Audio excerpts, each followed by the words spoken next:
స్కందాగ్రజ channel ప్రేక్షకులకు నమస్కారం. శ్రీరామ్ జైరామ్ జై జైరామ్. భోగి పండుగ నాడు భోగిపళ్ళు పోస్తామండి.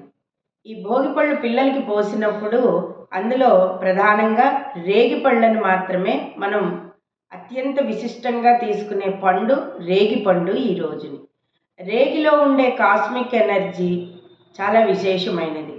ఎందుకు అంటే ఒకప్పుడు కృతయుగంలోనూ దీనికి ఒక పెద్ద మంచి పురాణ కథ కూడా ఉందండి. కృతయుగంలో శ్రీ మహావిష్ణువు పరమేశ్వరుడికై తపస్సు చేయడం ప్రారంభించాడు. ఆయన తపస్సుని పరీక్షించదలుచుకుని పరమేశ్వరుడు అతని ఎప్పుడు మనకి ఆ పరీక్షలో ఎలా పెట్టాలి అన్నది ఆలోచిస్తున్న సమయంలో ఆ సమయం చేజిక్కింది. అక్కడ ప్రధానంగా ఏమిటి, పరమేశ్వరుడిని పూజిస్తూ పరమేశ్వర నామాన్ని శివపంచాక్షరిని జపిస్తూ పరమేశ్వరుడికి సహస్ర కమలాలతో పూజ చేయడం ప్రారంభించాడు శ్రీ మహావిష్ణువు. అలా చేస్తున్న సమయంలో పరమేశ్వరుడు ఏం చేస్తాడు అంటే శ్రీ మహావిష్ణువుని పరీక్షింపదలిచి ఆఖరికి వచ్చేసరికి ఒక్క కమలం తక్కువ చేయిస్తాడు.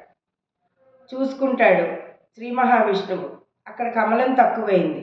కమలం తక్కువ కాకుండా అతను పూజలు చేస్తున్నారు. పరమేశ్వరుడిని ఆ మెప్పు పొందాలి, వరాలు పొందాలి, పరమేశ్వరుడి యొక్క అనుగ్రహం పొందాలి అని చెప్పి. అప్పుడు నా కన్నే నీకు కలవ పువ్వు అని చెప్పి ఆ కన్నుని తీసి ఆ నేత్రాన్ని తీసేసి స్వామి దగ్గర పెట్టబోతారు శ్రీ మహావిష్ణువు. అతని యొక్క పరమేశ్వరుడు అతని యొక్క అకుంఠిత దీక్షకు సంతోషించి అనేక వరాలు ఇచ్చి ఎప్పుడు తనలో అర్ధభాగమై ఉంటాడో, శివకేశవులు ఇద్దరూ ఒకటే, హరిహరులు, అర్ధభాగం విష్ణువు అర్ధభాగం శివుడు, తన అర్ధభాగాన్ని చేసుకున్నాడు. ఈ విశేషాన్నంతా కూడా దేవతలు చూస్తూ ఉంటారు. ఇదంతా కూడా బదరీవనంలో జరుగుతుంది. ఇంకా అక్కడ ప్రశంసలు స్తుతులు చేస్తూ హరిహరులు ఇద్దరినీ కూడా ఆ సమయంలో విష్ణువు యొక్క దీక్షకి ఆ భక్తికి సంతోషించి శివుడిచ్చిన వరాలకి ఆనందపడుతూ దేవతలందరూ కూడా బదరీవనంలో ఉన్న పళ్ళన్నీ తీసి విష్ణుమూర్తి మీద వేసి ప్రశంసల జల్లు కురిపించారు, స్తుతించారు, ఆనందోత్సాహాలతో గడిపారు అన్నది ఇక్కడ ముఖ్యమైన విషయం అండి.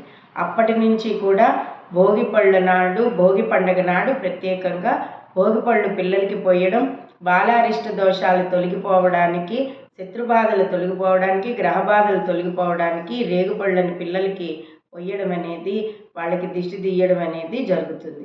మరి అందులో ఉన్న పైసల్ని ఏం చేస్తారు అంటే పూర్వకాలం వీరికి దిష్టి తీసిన పైసలు మన ఇంటి మడేలకి ఇచ్చేవారు.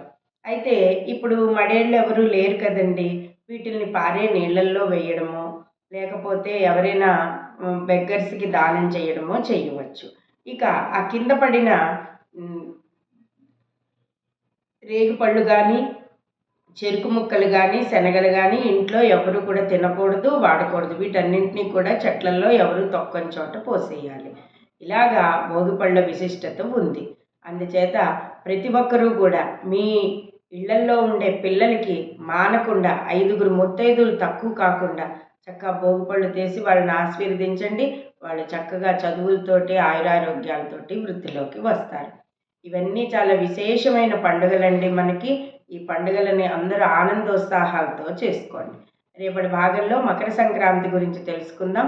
అంతవరకు స్వస్తి.